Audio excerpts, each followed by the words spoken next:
guys, it's Gretchen and welcome back to my channel. So a question I get asked quite a bit is how to properly care for a brand new piercing, how to make sure you can avoid infections, how you can heal it fast, how you can change out your jewelry as soon as possible, all these things. And I'm going to help you with that, at least part of that. So the first part I can definitely help you with. How to properly care for a brand new piercing, meaning how to properly clean it. You will read a whole bunch of things on the internet. You may hear a whole bunch of things, especially if you want the clears. I am going to show you some proper means of cleaning a brand new piercing and even just caring for a piercing that may be a little bit more temperamental than other ones. For the purpose of today's video, I'm actually going to be showcasing some products that BodyJ4You sent for me to kind of just review and everything, and I've reviewed it, I've used it on myself, and I really do enjoy these products. Very similar to things that I've used in the past, but they're kind of like marketed more as piercing aftercare products and not just like, oh, I went to the grocery store and picked up, some salt. But BodyJ4You did send me these products, so thank you so much to them.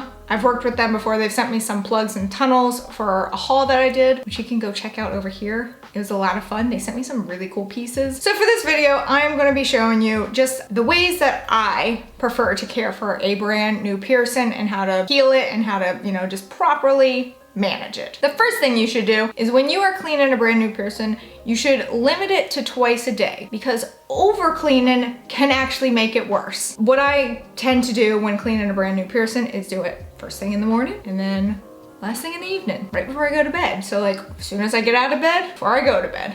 Those are the times of day that I care for it. Sometimes if I notice that there's a little bit more of like a popping up, I will end up taking, just a quick little spritz to it. And by spritz, I mean like saline wash. But typically you want to stick to just twice a day because over cleaning it can actually slow down the healing process. So the first method that I usually clean brand new piercings with is by using a saline spray, saline wash, whatever. So this one from BodyJ4You is just a simple little canister like this, and it sprays. I actually really like that spray. It had a little bit of force behind it. But this is the Recovery Purified Saline Wash. So in here, you just have sodium chloride, salt wash. That's basically it. This is something that you yourself can make, which we're gonna get to in a minute, but if you would prefer to just have something ready-made, this is also 1.5 fluid ounces, so it's something that you could travel with pretty easily. So for this, you can do one of two things. You can spray it directly onto the site. So say my conch is acting up. I could just get my hair out of the way.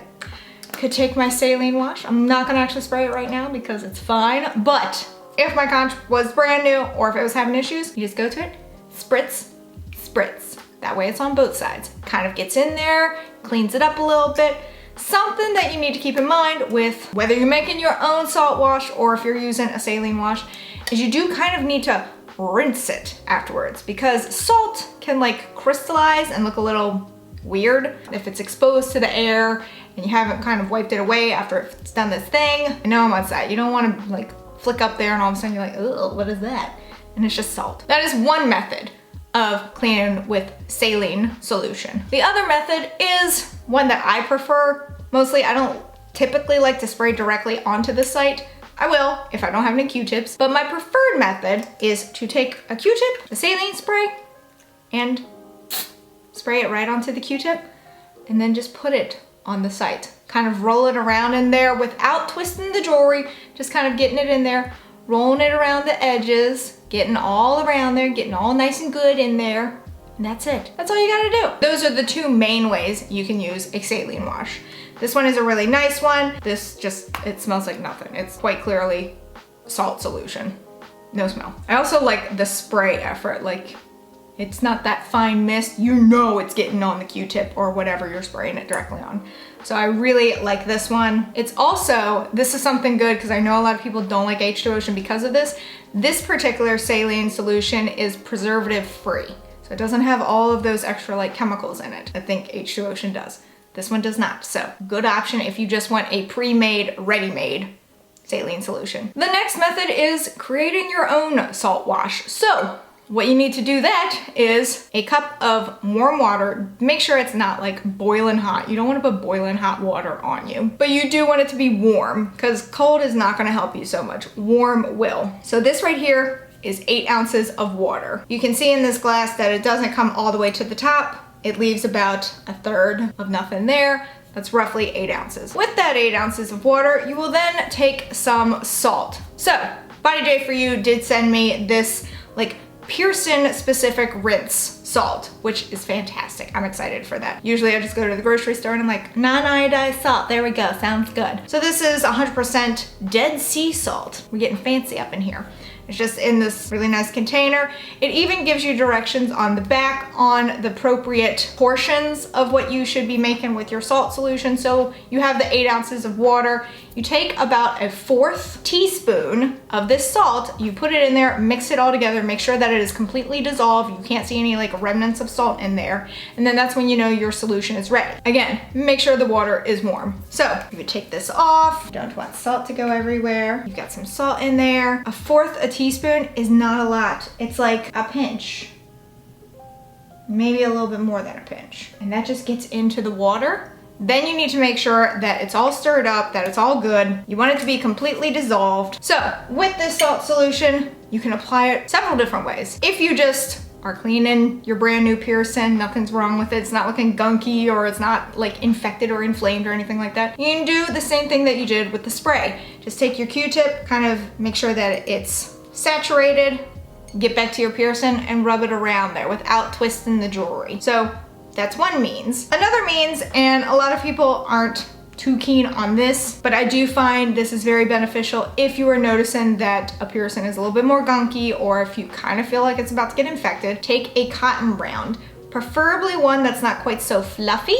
You'll notice with cotton rounds, some are way more fluffier than others and have more fibers, which is the main reason why people don't like these, is because you'll notice there are some fibers. Same with Q-tips though. I personally have never had a problem with Q-tips or cotton rounds, so that's why I use them. But with this, you just submerge it in the water, make sure that it's saturated. I mean, you can see that it is dripping off. Kind of wring out any excess. You don't want to like have all of this sopping on your Pearson. You just want this to be saturated so that you can lay this on your Pearson site. When your Pearson is infected or looking a little bit more oozy, this is a good method because then you can just kind of lay it on top, keep it there for, I typically do like 5 to 10 minutes. Some people do only a minute. I find that it's best with 5 to 10 minutes so that it can sit on there, kind of work its way in there, and then you can remove it. If you're like me, you'll also be satisfied to see the gunk lifted onto this. It's kind of gross, but it's also kind of cool to be like, hey, it worked. You can also take tissue. I don't prefer tissue as much as I do cotton rounds or cotton Q-tips, but a lot of people will do tissues. You can break it off, you can do the same concept, just kind of pick pieces off, rub it in there, or just hold it in there, and it does the same thing. Along with your salt solution, you can add in tea tree oil. BodyJ4You sent me over some 100% tea tree oil. This is pure tea tree oil right in this little bottle. You never want to apply tea tree oil by itself directly to a Pearson site. It is too strong. So with your salt solution, if you're noticing that it needs a little bit extra care, a little bit more TLC, you can take 2 to 3 drops of this and put it in here. Now I will say, you gotta be really careful because this is an open mouth bottle.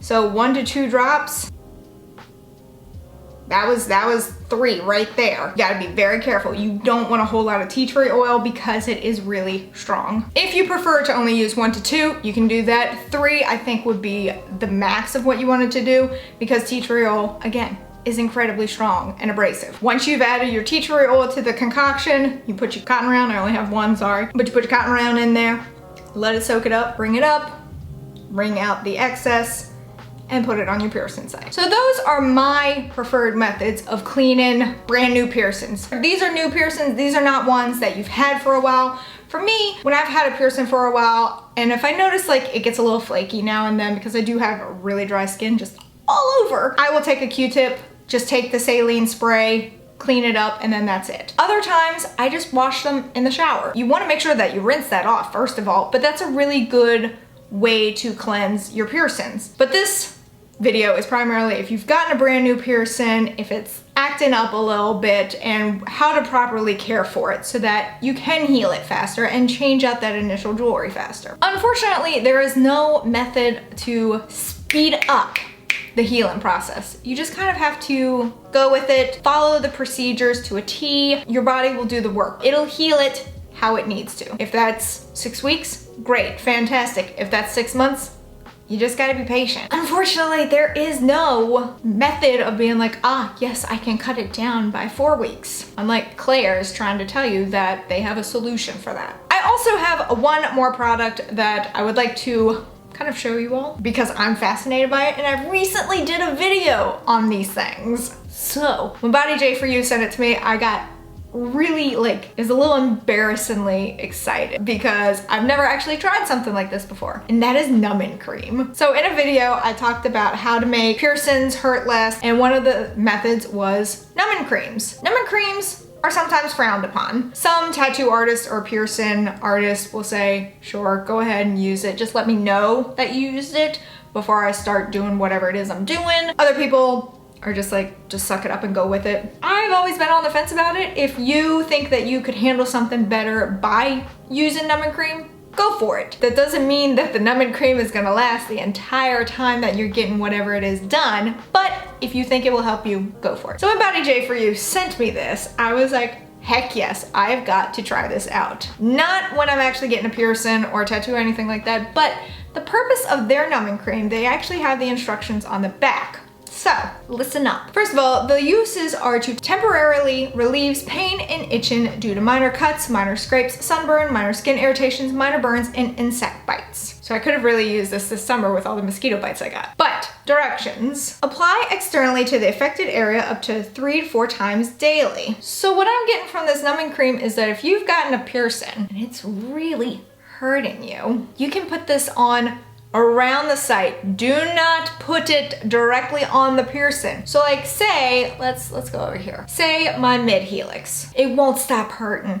Like it's been done and it's healing fine, but every now and then it just starts to hurt. You can take some of this numbing cream, and so like instead of putting it on the piercing, like right in there, you can put it on the edges right here, and it takes the pain away. Even if it's just brief. But it takes away enough so that maybe you can take like some ibuprofen or something, reduce the swelling, and then by the time the numbing cream wears off, you know, the ibuprofen has kicked in. So I obviously had to test this out. And I even tested it out on my boyfriend just to make sure that it wasn't like a placebo effect type thing. It works. It doesn't completely numb the area. Like it's not like I could take like a knife and like poke myself and wouldn't feel it, but it was definitely a duller sensation, and it was just really cool to try it. So I did try it on the back of my hand. I put it originally, I think it was like right in this area, and then so this was like my little test area right in here. So what I ended up doing was I put some here, and then over here was like, it served as my control. That's the word I was looking for. So then once I gave it some time to like get into the skin or everything like that, I took this and I like tapped it into the control area, and I can feel that. It's like a little sharp thing. This thing is pointy. So I like tapped it there, and then I came over here. And yes, you can still kind of sort of feel it, but it is a duller sensation. So I thought this was kind of a genius thing. I personally would not use a numbing cream of any kind before I go get a piercing.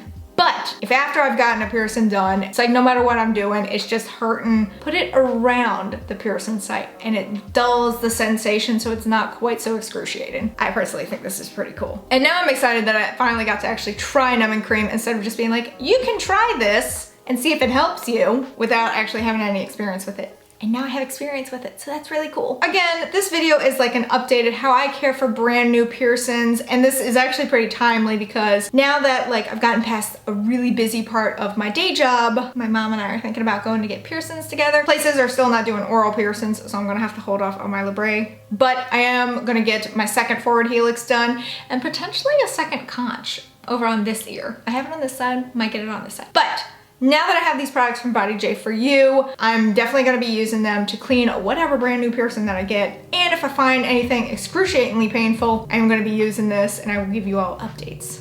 But I'm really excited for this. Again, thank you to BodyJ4You for sending me these products to kind of review and to showcase. If you're interested in the kit yourself, they're linked down in the description below. Go check it out.